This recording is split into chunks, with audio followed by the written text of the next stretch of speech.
Hey guys, Brian delivers you the goods here. I just thought I'd return to you today for finally another review. I'm sorry that I didn't get any other reviews out yesterday or mostly this morning. I've been so busy with things outside of YouTube and life, both basically. But overall, this is for Stranger Things Season 2 that I got a chance to finish up last night. So this is what I'm reviewing for you guys today. So I'm going to discuss what I watched for all 9 episodes of Stranger Things Season 2.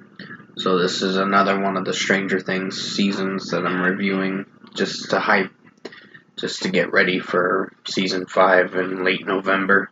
And I'll let you know what I thought of Season 2 overall as a whole. So let's dive into this Season 2 review. So basically, it shows 11 is alive at the end of season season 1. Well, like season 2, they show that she comes back or whatever.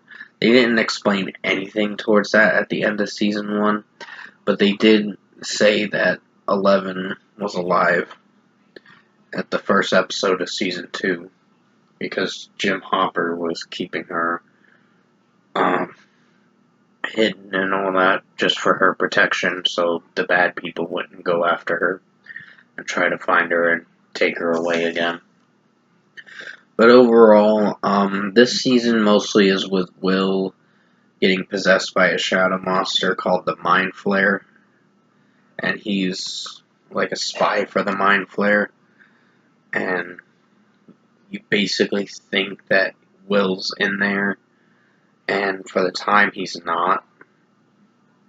After being possessed by the Mind Flayer so much, there was this thing where these vines get burned and it's infecting Hawkins, like the whole town of Hawkins, and it just basically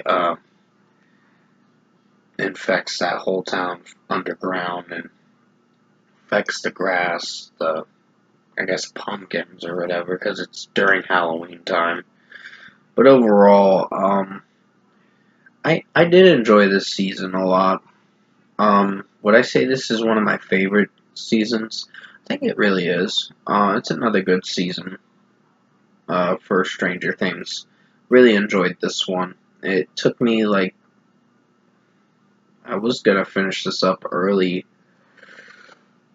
in like late July, but I just didn't get around to it because I was taking a break and then things were happening mentally with my mental health and all that, and my mental health was at a decline for a little bit. But overall, I think this whole season as a whole was really interesting. Jane, 11 as Jane or whatever, because her name's Jane. She is trying to find out where she came from, and she came from this. She was her mom or whatever. Terry Ives was someone that was trying to keep Jane safe, but basically the bad people took her away, like the people from Hawkins Lab, like Dr. Brenner and all that.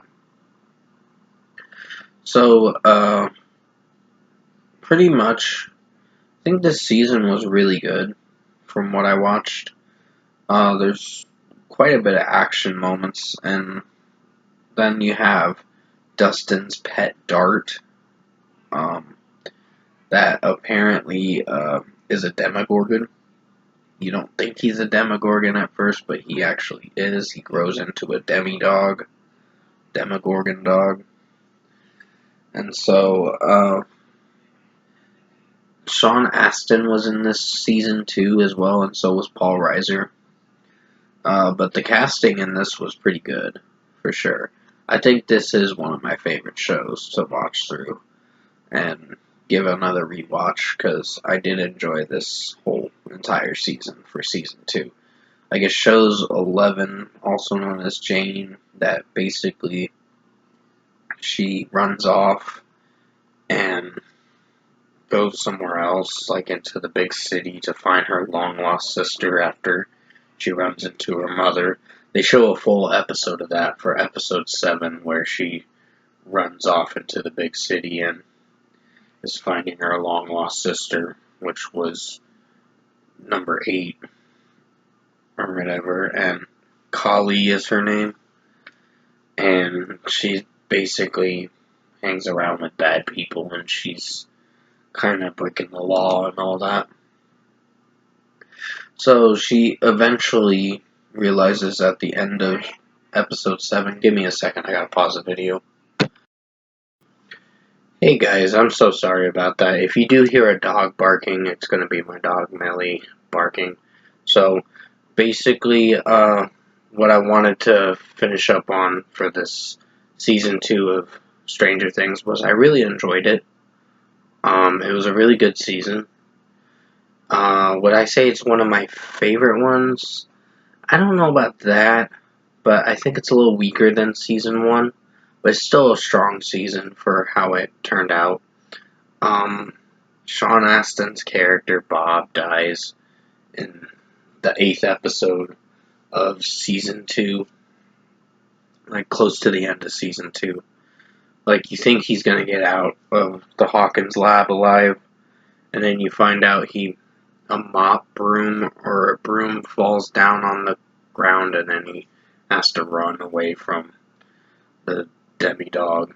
So they do eventually stop the mind flare and close the gate, and everything else works out alright for the most part, and they save Hawkins for sure, because 11 comes back and helps them stop the mind flare and save Will from being possessed from the mind flare, because he was possessed from the mind flare.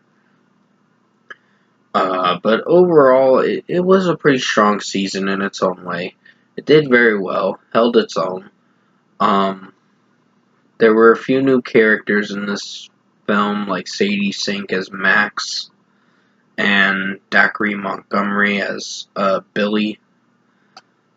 So Billy was kind of like an asshole to Max and all that, so he basically, you see him more in season 3 as an antagonist in a way, like the bad guy at first. But you eventually see the downfall of for next season's bad guy or whatever. But that is a season I will be reviewing during August for sure. But overall, from what I've seen with season 2 of Stranger Things, if I were to give it a score, I'm feeling a very strong 9 out of 10. It's a really good season. I definitely recommend you guys check it out. I think season 1's the more preferred one, but still, season 2 was really good too, in its own way. It held its own, and it was a pretty strong season. But I don't know if it was one of my favorites, but it is a favorite. It's just probably the least favorite from season 1, but it's still very strong and held its own with each episode as it went through. So yeah, 9 out of 10 for Stranger Things Season 2. I hope you enjoyed Season 2 review this afternoon, and thanks for watching. I'll see you in my next review.